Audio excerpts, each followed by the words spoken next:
my first tip is work on the recording side. Again, always start at the source if you can.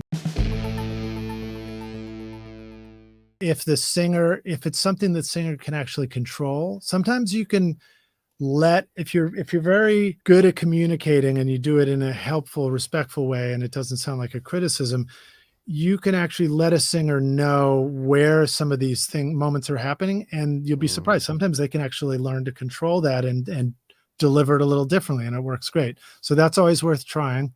If that's not the case and the delivery is fine, then the next thing to look at is, where are they on the mic? Are they staying in one position the whole time and singing loud and singing soft?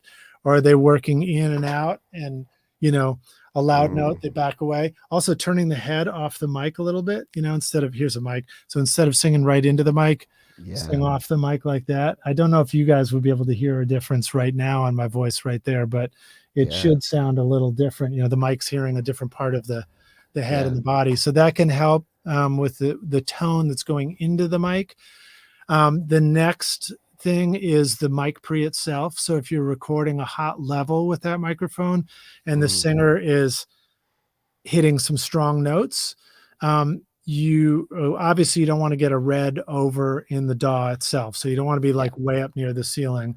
But even if you're not way up near the ceiling, you might actually be overloading and pushing a little too hard the analog circuitry before it gets to the converter. So you may need to slightly back down your record levels there. You always have the option to adjust record levels in real time.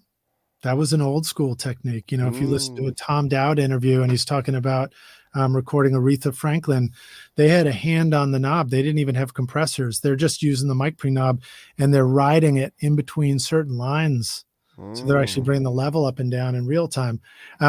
Granted, I don't get that quite that fancy in the studio, but what I do and what I have done is, if you've got the level up on the verse and it seems to sound great for the verse vocal, but then the chorus, it's just too much, record the choruses separately, or pop down a couple of clicks before the chorus comes and then record that at a slightly lower level and then bring it back up for the verse.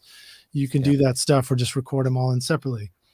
If you get past that stage and you've still got stuff where it's too harsh and it doesn't sound right. Oh, also, I didn't even start at the beginning. Try different mics first. If a mic sounds harsh, try a mic that's a little warmer. Think about mic pairings as opposites. So if you have a very bright sound, you may want to try a darker microphone. And if they complement each other in that way. If you have a very dark sound, you may want to try a brighter microphone, so it complements the sound in that respect. But once you're in and it's mix time and you're like, well, nice advice, Lij, but how am I going to go back and redo it? It's already been recorded. So now you get into stuff like, the first moves at that point are things like EQ. Sometimes you can do EQ to address things, but setting an EQ curve, of course, affects the entire vocal. So then along comes tools like dynamic EQ, which says, oh, wow, so now when a certain frequency gets hit, 2K, 1K, and it's really harsh and the vocal gets loud, now the dynamic EQ is like a compression at that particular frequency range, and you can really dial it in, and then they hit that one note, and the dynamic EQ starts EQ sculpting out that frequency when it hits that place. Another tool that's been around for ages that helps, I like to think about it as the smootherizer, is multiband compression.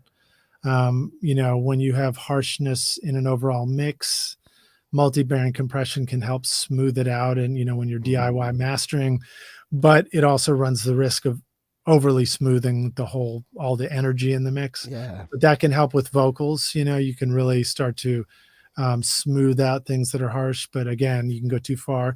Then the next tool, which I just got into, two of them got into it recently. First is Gullfoss. It's like 300 bands of EQ, and it sort of smartly and intelligently goes in and tries to adjust things for you, so that when there's too much or too little of something, it's compensating. So you can use that to dial in on harsh frequency ranges and get it to kind of, there you go. Thank you. By That is that OX Sound? Sound Theory. Sound Theory, excuse me. Yeah. Yeah. OX Sound is the next one I was going to tell you about, which is Soothe. And that's a really, really useful plugin. SOOTHE, and I think Soothe 2 is the one they've got now. I saw And a that candidate. one is Yeah. really does magic on smoothing out a vocal that's got harshness in it. And I've been using that a bunch lately, and just sounds awesome.